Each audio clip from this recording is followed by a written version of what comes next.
What's up, Ramblers? I know you want to get into today's podcast, but real quick, make sure you're keeping up by following Assistance HQ and Offsource HQ across all platforms, anywhere on all social medias, to keep up with all of the latest content, updates, exclusive, and everything else. And for business owners, visit offsource.tech for all of your office outsourcing needs, a virtual assistant for every occasion. All the links are in the bio, so go check them out right now. Now, here's your podcast.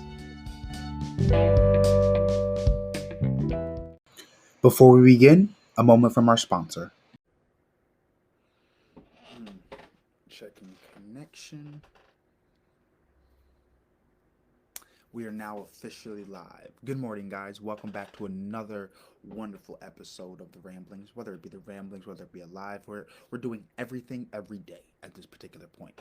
So I'm just glad to have you guys and be able to just talk to you guys. I've decided that I'm going to be bringing the most value that I can, because I think that doing business classes or teaching people what I know about business is going to be a pretty good, I don't even want to say hit, but it will bring some pretty strong value.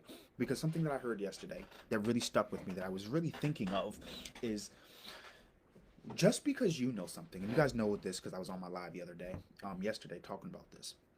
Just because you know something and it's common knowledge for you and even your circle doesn't mean it's common knowledge for everybody else. So if what you have and what you know isn't necessarily common knowledge for everybody else, it could have insight for just one person.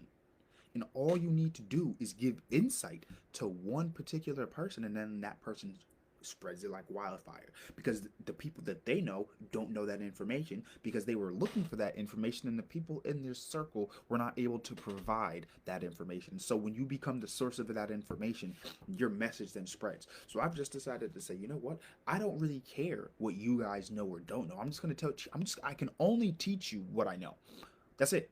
So it's not, I can't, I mean, I can, but it really doesn't make sense to just go out and learn something, come back and then teach you guys. But it does make sense to go out, learn something, understand it, implement it, craft it into my own particular way, and then be able to go explain it to you guys in my own words. So that's why I'm just like, you know what? I've really decided to, like, I've been overthinking too much, and that can really, like, where you think, oh, overthinking just means you're really analyzing and you're being cautious and everything. No, overanalyzing can be a negative thing. You know, when you overanalyze, that think negative things can happen. You know, you take too long, so the opportunity that you thought you had is no longer there. You missed an opportunity for thinking or waiting too long. Slows down the speed in the process, which can slow up your money. And so when your money slows up, that means you make slower decisions. Slower decisions means things don't get done as fast, means someone else, another competitor, someone else with a different business can beat you to the punch. So I've just decided, you know what? Whatever I know, I'm going to teach you guys. And a huge thing is, like, because we were talking about yesterday, when I was working at McDonald's and everything, customer service is huge, huge. And I think that's going to be like one of my key tickets things. Customer service is extremely huge in the black community. We feel like other black business owners don't necessarily have good customer service. I've experienced not good customer service from people that run businesses. And one of the biggest stereotypes within black businesses and being a black business owner is, oh, either your product or service isn't going to be up to par, or the customer service that you provide is not going to be up to par. And that means the etiquette, that means the way you talk, the way you type, the way you reply, what you're looking for when it comes to business. For example, telling people serious inquiries only, do not hit my DM unless you're ready to buy, is bad business practices. Like, I'm gonna create a bunch of business practice, like, because of I have to understand the audience. And I think that's one of the very important things, is I've been curating all of my audiences together. Whereas my Facebook is not the same as LinkedIn, and LinkedIn isn't the same as Twitter. And I have done personally, because, and I'm gonna have to take fault for this, I have done a terrible job at creating context for my content for you guys. And so I can't blame you guys for not being interested in what I'm saying, is because whether you guys are interested in the topic or not, I'm not presenting that information to you in a lively kind of way. And so I've had to take a step back and say, you know what? It is me. Sometimes you got to think, oh, is it me? Is it maybe I'm not doing it right? Maybe I'm not putting it in the right area. No, it's me in the sense of I'm not curating the context into the way that you guys like to see and do things. You guys, particularly referring to the Facebook audience, are more of a if someone else is doing it, I will jump in first. So I have to curate the content for the people that do watch my lives so that I can interact with them so that the other people that watch my lives that choose not to interact will then come to interact. And so the topics and the way that I talk about things have to change. So when we're talking about customer service, I can't just say, well, when dealing with customer service, it is our goal to make sure that the customer is X, Y, Z, Z, and this. No, that is not how Facebook, if you will, wants their information delivered to them. At least within this particular context of what I see on my Facebook. I can't say what everyone else's Facebook circle looks like, but based on my Facebook circle, the way that I should present customer service information is in a laughable way that almost pokes fun and brings light to what we all see in terms of bad business practices. So when we are shopping and people are like, "Oh, how much does this sweater cost?" and people are like, "DM me." That is a bad business practices. No one wants to DM you for the price. Put the price on the ad. Like like that's not people should not have to ask you for the price of your jeans, for the price of your plate. Put it on the picture. Put it if someone asks you, "Hey, what's the price of this?" Don't say DM me. There's no reason for someone to DM you for the price of your plate or whatever product it is that you're selling. Why are you trying to hide the price? Do you feel like that it's overpriced and that people are gonna say, "Oh, that's a stupid price," and you feel like the person that's purchasing it is willing to pay that price, even though it's not a justified amount? Is that why you don't want to tell them what your price is? Do you feel like people are going to make fun of you for your pricing structure? Because you have to recognize pricing structure is a strategy. This the the price you set your product or service at is a strategy. Companies spend hours, days, weeks, money, actual real life money. People spend money. Businesses spend money to learn how to price what it is. For example, it takes what, $400 to make an iPhone? Cost to make an iPhone. The phone in $490. So the phone takes about $490 to make, right? So if something costs $490 to make and they sell it for 12 and $1,300, that's over a 100% markup. That's double. Double. Bought it for $500 basically. Sell it for 1,000. At $500, I break even. So it means if I make $500 in profit, I am not only breaking even, I am making what I made back in double. So I spent out 500 and got back 1,000. I got back double. So for every iPhone that is sold, I have a 100 I have a 100% margin. Whether I can ship it, now it just brings me down a little bit. You understand? So the reason that they price it so freaking high is for people like you to think, "Oh, because this is costing a lot of money, this means that it's a luxury and more superior item." They understand that. People in the ivory towers understand the psychology behind the consumer. So the psychology behind the consumer, especially for people like us, is if it costs more, that means it must be better. I don't know where we got this particular A to B kind of logic. I don't know where we got this connection from, but it is a known psychological consumer habit that we spend money on expensive things because they represent more status. For example, we're going with the iPhone. I was watching the Steve Jobs movie the other day. Steve Jobs wanted 100% end-to-end control. That means from the beginning, from his brain, from the jump, before the product was even on paper, he wanted end to end control. And what is end to end control? That means I control what goes in and I control what comes out. I control both ends of the spectrum. And we can see the effects of what end to end components or end to end technology looks like. You cannot download third party sources onto your Apple product. Very hard to go get third party anything, whether it be a charger, software, components, like people that customize their PCs. You don't see people with customized MacBooks because they don't let you. There's a reason why that you can't get inside a MacBook computer. There's not screws to open up an iPhone because they don't want you to tamper with it. They don't want you to add extra stuff. They don't want you to do your own personal thing with the phone because it's not a personal computer. Notice how PC stands for personal computer, but we refer to it being Windows. Whenever we say the word PC, we know that we're referring to Windows. Anytime you say the word PC, personal computer, you refer to Windows. When you have a Mac, you say you have a Mac. That is the terms. And here's the thing. They understand that. They understand that the consumer knows very distinctly between a Mac and a PC.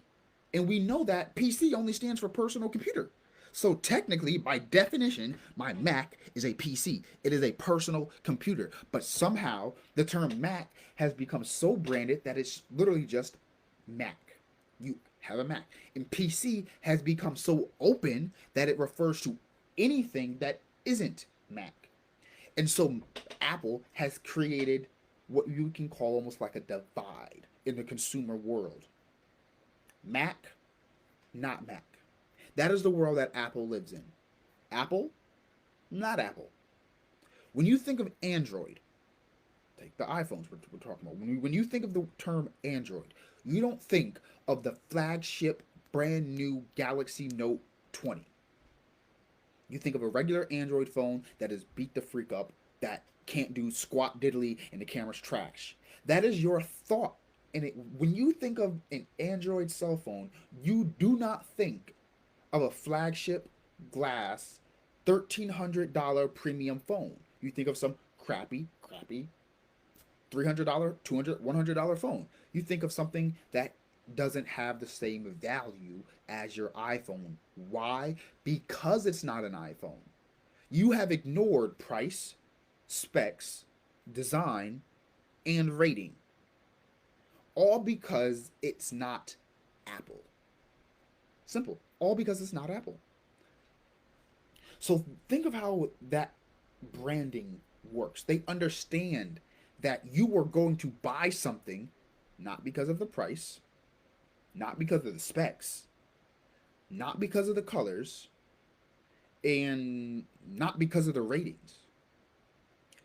You're going to buy it because your friends have it, because it's Apple. And why do your friends have it? Because it's Apple. Not because it's a superior phone, not because of the price, not because of the colors, not because they even freaking like it. Because if you ask someone what they like about their iPhone and why they wouldn't switch, everything is going to lead back to another person. All my friends have iPhones. I can't give up iMessage. Why can't you give up iMessage? I can react and send videos and all this other stuff. Oh, but all your friends have it and you don't want to have green bubbles. It's the psychology. They understand the consumer psychology. So when you're talking about doing business, you have to understand consumer psychology, which is why customer service is so important. Why do you think when you walk into the Apple store, you have a bunch of people waiting around? Like, the Apple store is the only store that I have been to where you adequately get customer service no matter what, including the checkout line. You ever wait in line to check out at Apple? Explain to me this. How come Apple can have a line of people waiting to get the phone? They have a line of people waiting outside. to go inside the store to get the phone. However, when it comes time to check out, they're fast. You're in and out. The only thing people do in the Apple store is lollygag around. They walk around. They're not in line, sitting, waiting in a super long line. Because Apple understands this is a $1,300 product. We need to get this in their phone now, or they can change their mind. We need to get them in their phone now. You came to the store to get an iPhone 12, and we need to put it in your hand right now before you realize that your phone is just as good. Simple. It's that simple. So what you guys have to start doing is understanding consumer psychology. And the reason consumer psychology is important is because it will help you do so much better with customer service. I'm going to have a whole segment dedicated to teaching black business owners customer service. And I keep saying and a lot. I'm huge on customer service because my very first job was McDonald's. And I don't think if you guys realize, but fast food industry is heavily dominated by customer service. Customer service is, I think, the most important thing in fast food. Why? Because we know that your food is trash and that it sucks and that it's not healthy for us. We've watched the documentaries for McDonald's. We see where people get their food at. We understand that Popeyes and KFC probably go to the same freaking place and just use different seasoning for their food. Like some people like KFC, some people like Popeyes, some people like McDonald's, some people like Burger King, some people like Wendy's. People have said they have found fingers, hair, feces, and all of these other disgusting things in their food at these restaurants, and people continue to still go. Why? Because they don't care about that. They know what they want and they've made up their mind. So the only thing stopping them from coming to your establishment is you. Because let's talk about this. People will go to different franchises or different establishments. Like, I won't go to the McDonald's over here because I'll go to the McDonald's over here because I'm not going to go to McDonald's, but I would like to have at least some good freaking customer service when I'm at McDonald's. And I'm not even looking for amazing customer service. People that go to people that are at McDonald's do not want excellent service. They want you to do subpar service, and you guys can't even do that. They're not looking for some super amazing freaking service. They're looking for you to do what you're supposed to do. It is so the customer service bar for fast food restaurants is so low that if you do what you're supposed to do, you get 5 stars. Blows my mind. Doing what you're supposed to do gives you 5 stars. Nothing over the top. And you already are 5 stars.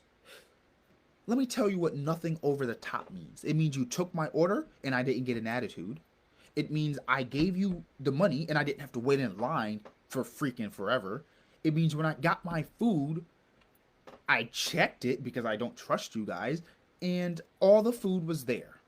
Everything was there. So I had a great experience. If I have that kind of experience at a fast food restaurant where I show up, I don't get attitude, I get my food in a timely manner, and my order is correct, that's a 5-star experience at a restaurant. But if that same experience happened at a 5-star restaurant, now all of a sudden our expectations change. So something that business owners, black business owners within this particular community have to understand is customer service rules. I can go down my news feed right now. I can go down my Facebook news feed and see everyone selling sweatpants, everyone selling sweatshirts, everyone doing wigs, everyone doing nails, and everyone doing hair. And let's be 100% real. I'm gonna keep it a buck right now. Me and my shorty gets money. Period. We make money. We have the means to support other business owners, and we do. And we do.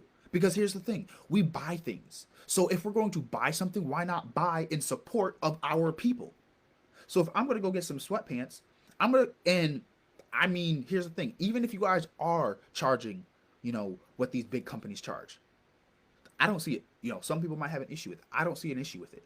Because here's the thing. You know what you're worth and you know what your product is worth. Because by the time you get to that level, it can be worth so much more than what you're currently charging. So what I will say is if you are charging much more than what people are complaining for their prices, come to me. We'll see what you have. Because what my thinking is I am still going to go spend this money at at someone else's store. So if I'm going to pay $45 for a t-shirt somewhere else, why not pay $45 from a t-shirt from you? You're a designer. You feel me? Oh, because it's not Gucci? Here's the thing. What do you think Gucci does differently than the person up the street from you? I'll tell you what Gucci does differently than the person up the street from you. Gucci flies all the way over to some Asian store and goes to a sweatshop where he charges underpaid laborers who are underage to make the clothes with such great material. So, let me ask Facebook, Instagram, all of you guys a question.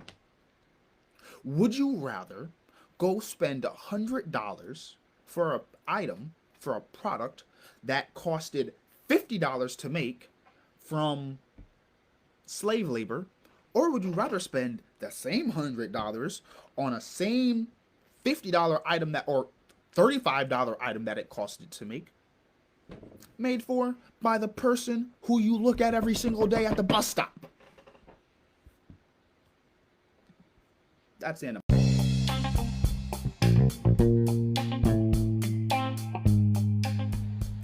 Before you go, Ramblers, if you enjoyed today's podcast, don't forget to hit that subscribe button and make sure you're following me across all platforms at Assistance HQ.